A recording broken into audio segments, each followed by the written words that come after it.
Au volant, Brad Pitt, à ses côtés Angelina Jolie. La scène appartient à Vue sur Mer. Le film est sorti en décembre, il réunit les deux stars.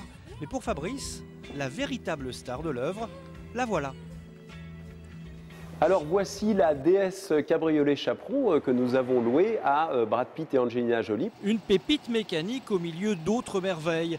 Dans son parc, à Nice, il en possède une quarantaine, surtout des cabriolets de légende. L'Alfa Spider Giulia, c'est aussi la voiture d'Alain Delon dans Mélodie en sous-sol.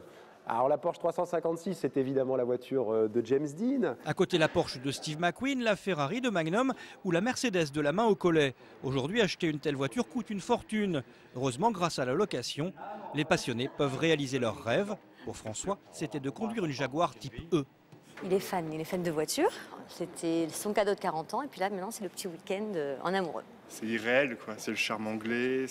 Je pense quand on va démarrer, il va y avoir aussi le bruit anglais qui va aller avec. Au volant, il est comme un gamin.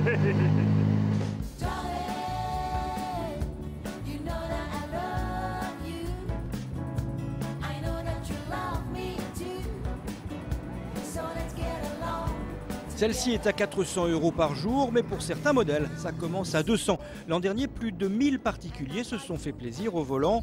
L'entreprise loue aussi à des sociétés ou des productions cinéma. Créée il y a 5 ans, elle a depuis une croissance à 2 chiffres. Le vintage est très en vogue, puisque même Brad et Angelina ont fini par y prendre goût. Le tournage était il y a environ 1 an et demi, mais je crois que la voiture a dû beaucoup leur plaire, puisqu'ils l'ont prise à nouveau l'été dernier, mais cette fois-ci pour leur plaisir personnel. La société niçoise est la seule sur son créneau dans toute l'Europe.